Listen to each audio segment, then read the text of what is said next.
Olá, sejam todos muito bem-vindos mais uma vez aqui ao nosso canal Reflexões por Ma Oliver e Michael Oliveira.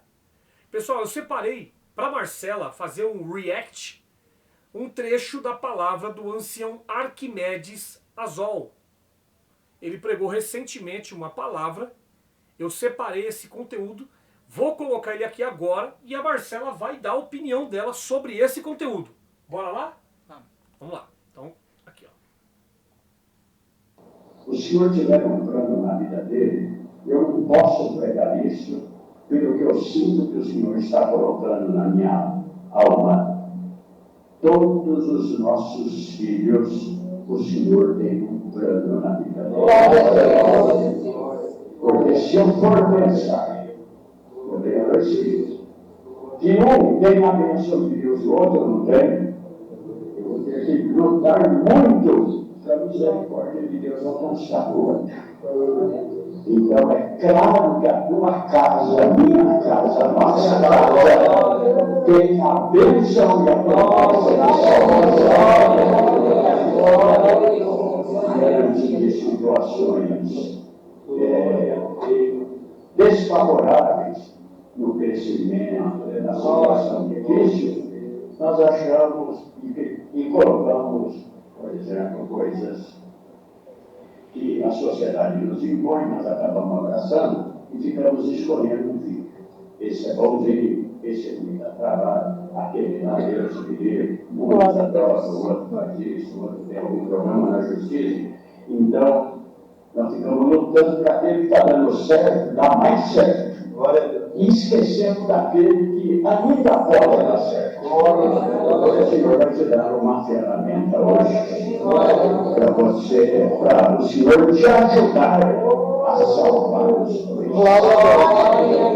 Tem coisas que nós conseguimos levar até um determinado tempo. Depois. Vamos começar pela parte que ele fala que ele não consegue pregar aquilo que Deus colocou na boca dele, na alma dele, né? Se Deus colocou, ele tem que pregar, porque eles estão ali para fazer a vontade de Deus, né? Então eles não podem escolher o que eles vão ou não vão pregar. Se Deus colocou, é porque ele tem que falar, né? Já começa por aí. Então, o que impera ali é o Espírito Santo ou a vontade humana em cima do púlpito, né? E aí ele fala ali sobre filhos, que todos os nossos filhos, Deus tem um plano na vida dele. Muito bom, né? Se Deus nos deu, Deus também os ama. Vamos partir daí.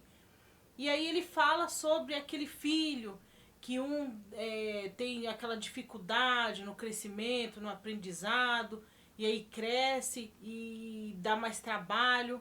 E aí fala assim que o pai e a mãe tem que lutar muito mais por esse filho para a misericórdia de Deus alcançar ele. Sendo que Deus veio para todos, né? E isso também inclui aquele filho difícil.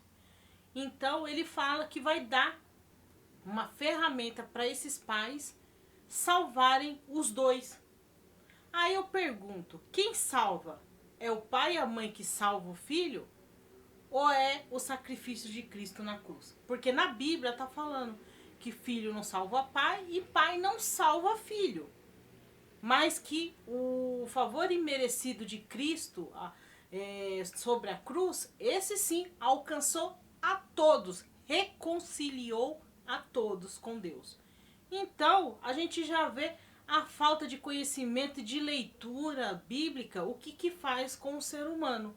Faz um homem que, tirando a questão religiosa, eu tenho uma admiração, porque é um homem estudado, é um jornalista, é uma pessoa muito bem instruída, mas espiritualmente cega, né? E sem entendimento algum. Nesse caso, eu posso dizer que ele é um analfabeto espiritual funcional. Marcela, o que me chamou muita atenção nesse primeiro trecho, porque ainda não terminou o áudio, Sim. ele fala sobre a evolução da sociedade e ele fala também sobre a questão dos pais, eles separarem os filhos bons e os filhos ruins, eles darem mais atenção para os filhos bons e não darem atenção para os filhos ruins. Investirem até. Investir nos filhos bons. Só que nós sabemos que na congregação isso é feito. Não, isso é feito e eu posso dizer para vocês que isso até acontece no meio das famílias que têm filhos deficientes. Não vou falar que é o nosso caso, porque o nosso caso, o nosso filho é um filho único, né? Então não temos um outro filho para comparar com ele. Mas eu conheço famílias que têm mais de um filho e um dos filhos é deficiente e a gente vê o tratamento dos pais para com os outros filhos, onde projetam futuro, projetam faculdades, projetam a pessoa ter uma profissão, projetam tantas coisas para aqueles filhos e para o filho deficiente simplesmente cuidam, né? Cuidam bem, mas só cuidam. Não projetam um sonho, não projeta aquele filho poder se desenvolver, poder fazer algo mesmo dentro das suas limitações, também ter o seu lugar ao sol, né, diante da sociedade. A gente não vê. A pessoa simplesmente trata aquele filho como uma planta, dando água, dando comida, dando remédio quando necessário, cuidando, né? Mas os outros filhos têm um investimento maior. Exatamente. Vamos continuar aqui com o áudio do ancião falando sobre essa questão aí do tratamento, a desigualdade, né? Sim. Vamos continuar aqui. E ele fala que isso aí é um problema da sociedade, né? Mas vamos observar aqui o que ele vai falar agora. Saúde permitir vivemos, senão também seremos interceptados por enfermidade, por essas coisas, mas a fé permanecendo no nosso coração, há uma promessa de que a nossa geração herdará a vida eterna. Também temos amigos, temos colegas de trabalho, ouvimos aqui história de infância. Depois de quantos anos, irmão? Mais de 50 anos, né? Depois de 50 anos. Glória a Deus. A salvação chegou. Já estava lá. Estava lá, irmão. Mas o último aviso chegou e levou o senhor de 90 anos para dentro da igreja. Bom, esse segundo trecho aqui, ele simplesmente fala que essa geração nossa aqui é a geração onde Jesus ele vai vir em nuvem de glória. Ele fala sobre isso, né? Ele fala, na verdade, nossa, no sentido de falar da Irmandade. Da Irmandade. Da CCB, né? Que a geração deles é uma geração que herdará a vida eterna, né? E aí ele até dá um exemplo ali de uma pessoa que ele conhece desde a infância e que só 50 anos depois a pessoa se batizou. E aí ele fala que a salvação chegou para aquela pessoa só 50 anos depois.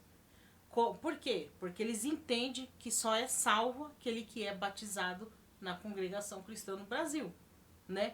As pessoas não são salvas pelo sacrifício de Cristo. Elas são salvas por se batizarem na congregação. Isso está bem claro mediante a esse exemplo que ele deu ali no meio da palavra, que ele até pergunta para a irmã, né, irmã, 50 anos depois chegou a salvação para ela. Por quê? Porque ela se batizou na congregação.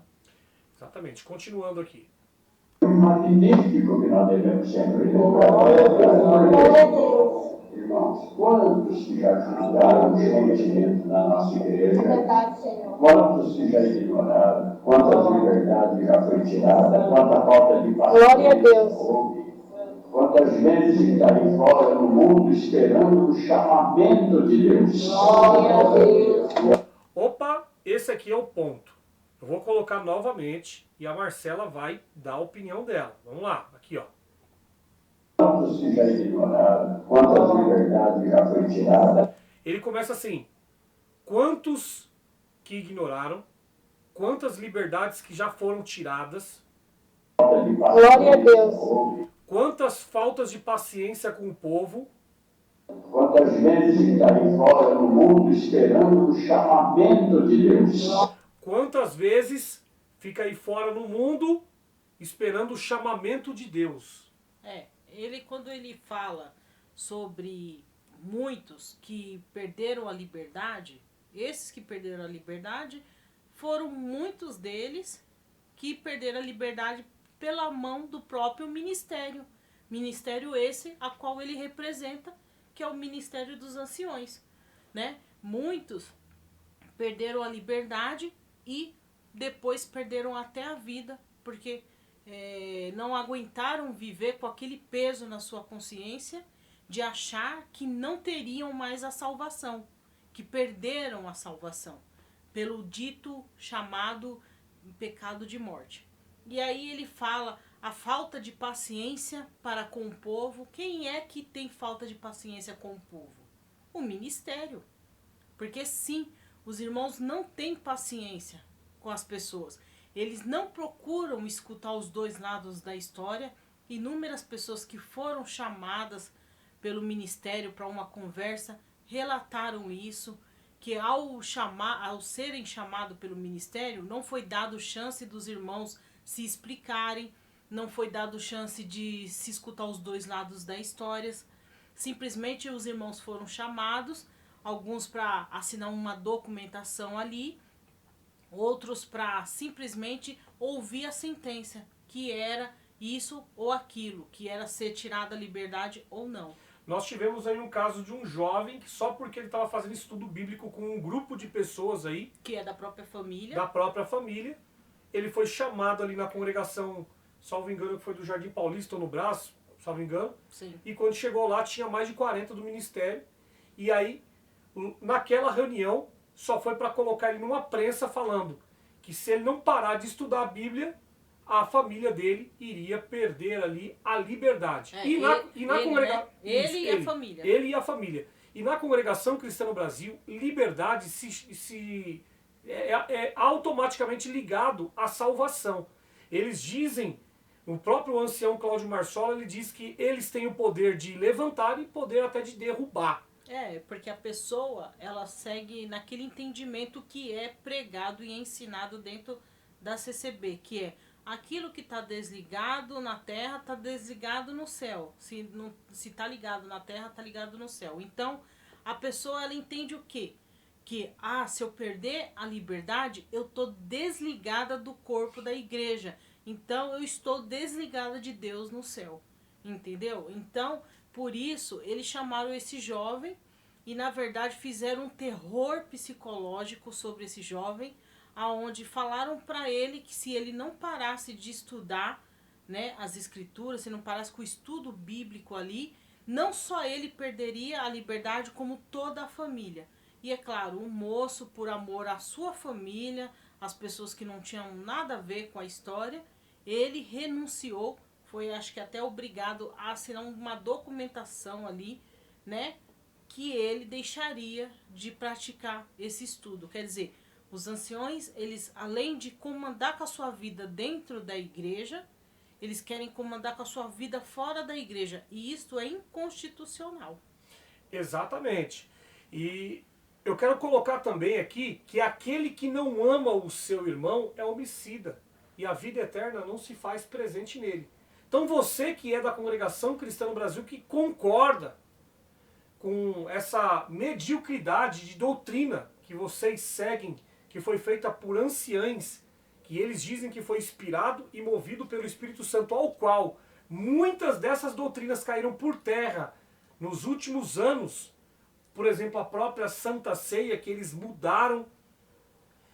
Outras doutrinas, questão de televisão, maquiagem, roupas das irmãs e assim por diante, que eles mudaram e ainda colocaram a culpa no povo, colocaram a culpa em vocês, dizendo que vocês eram pessoas ruins que colocavam um fardo pesado nas costas do seu próprio irmão.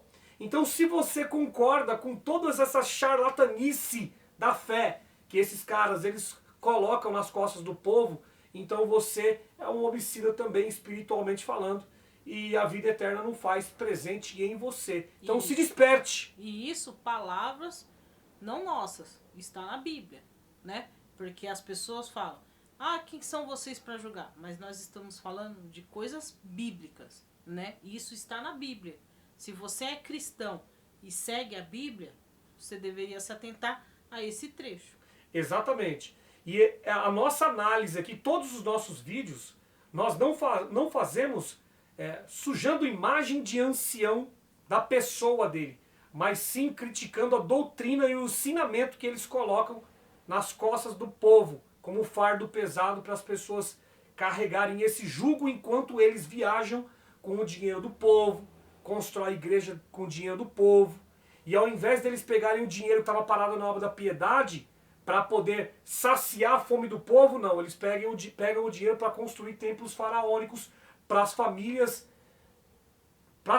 grandes empresários poderem ali usufruir e você ficar debaixo de um casebre aí no seu bairro. É verdade, porque muitas das vezes, pessoal, nem tudo é só a construção, mas a manutenção dessa construção. Por quê? Se nós temos uma casa de 3 cômodos, por exemplo, ela gera uma manutenção, certo? Mas se você tem uma casa de 6 cômodos, o dobro, a manutenção não vai ser a mesma. O gasto de energia não é a mesma, o gasto de água, a manutenção com pintura, com alguns reparos, não vai ser o mesmo. Então, enquanto mais igrejas grandes, faraônicas eles fazem, maior é o aumento vamos dizer assim, do gasto da Irmandade para manter aquela igreja. Esforço. É o esforço que a Irmandade vai ter que fazer para manter aquele prédio de pé. Porque, embora o prédio seja próprio, ainda tem a água, tem a luz, tem o telefone, tem a manutenção da igreja. Uma lata de tinta não vai pintar uma igreja gigante, vão ser muitas e muitas latas de tinta. Então, não é um bico, 2, 3 bicos de luz que fica aceso ali durante o culto, são mais de 10, 20, 30 bicos de luz. Ainda tem a questão de algumas igrejas, por exemplo, eles nem colocaram mais o ventilador, colocaram um ar-condicionado. Elevador. Gente, vocês sabem quanto que é uma manutenção de um elevador? É muito, muito caro, entendeu? Então, isso tudo traz um conforto para a Irmandade, mas gera uma dívida para a Irmandade e que muitas das vezes 100% da Irmandade da localidade, vamos dizer que 80%, 70% é classe média baixa. Só que a Irmandade gosta disso porque eles mexem com a ganância do povo.